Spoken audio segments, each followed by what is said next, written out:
नमस्कार दोस्तों, मैं हूं श्यामवीर सिंह। आप देख रहे हैं हमारा चैनल जैसलमेर की गलियां। दोस्तों, जब से केजरीवाल को ईडी ने हिरासत में लिया है और उसके बाद दुनिया में खलबली मच गई है।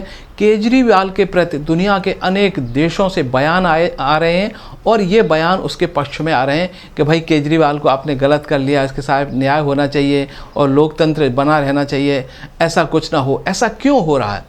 मुझे लग रहा है कि केजरीवाल कहीं ना कहीं दुनिया के अन्य देशों के उनके हित की बात करते रहे हैं। देखिए, दुनिया के जो अमीर देश हैं वो नहीं चाहते हैं कि भारत एक बहुत तरक्की करे। इसीलिए जो दुनिया की बड़े बड़े सरकारें हैं वो ये चाहती रही हैं कि अपने मन माफिक या अपने फेवर की सरकारें भारत में बनवाती रहें।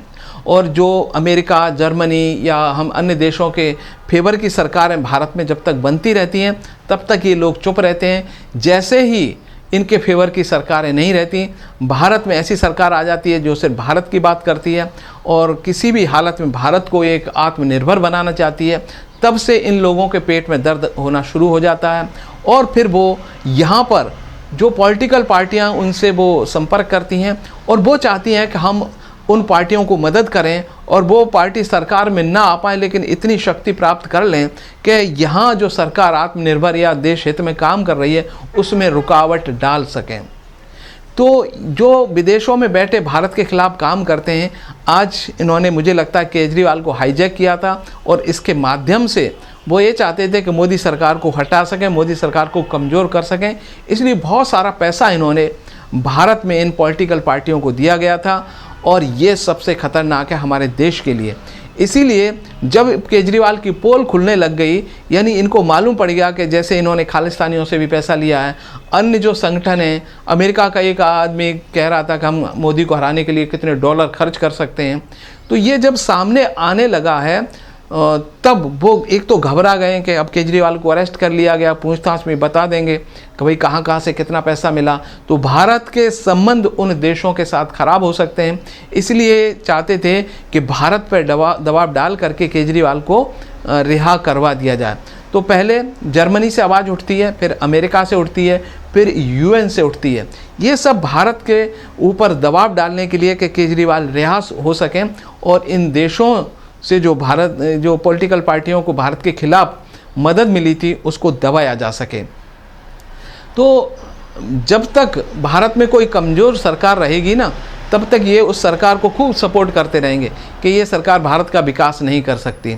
और जैसे ही यहाँ कोई अच्छी सरकार बनेगी जो ये चाहेगी भारत में रोज़गार खूब हो, लोग यहाँ पर तरक्की करें, भारत आत्मनिर्भर बने और हम यूरोप, अमेरिका के देशों से कुछ आयात बंद कर दें, वहाँ से कुछ न मंगाएं, खुद अपना प्रोड्यूस शुरू कर दें, तो उनको तकलीफ़ होनी है, वो भूखों मर जाएंगे।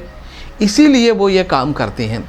और हमारे देश के नागरिकों को ये समझना होगा कि कौन सी पार्टी हमारे देश हित में काम कर रही है और कौन सी पार्टी हमारे देश को कमज़ोर करने का काम कर रही है। और मुझे लग रहा है कि जो 60 साल तक कांग्रेस ने यहाँ राज किया उसने भारत पे कभी ध्यान नहीं दिया। हमेशा जो भी ज़रूरत पड़ती थी बाहर यूरोप से मंगा लेते थे और इसीलिए यूरोप के देश कांग्रेस की खूब मदद करते रहे। देखिए, चाहे हथियारों की बात करें, चाहे टेक्नोलॉजी की बात करें और चाहे हम जो यूज करते हैं, मोबाइल फ़ोन हो, चाहे एसी हो, सब कुछ हम बाहर से मंगाते रहे और यूरोप, अमेरिका की खूब रोजी रोटी चलती रही। फिर चाइना से शुरू कर दिया, तो इनके खिलाफ दुनिया में कहीं किसी से भी आवाज़ नहीं उठती थी।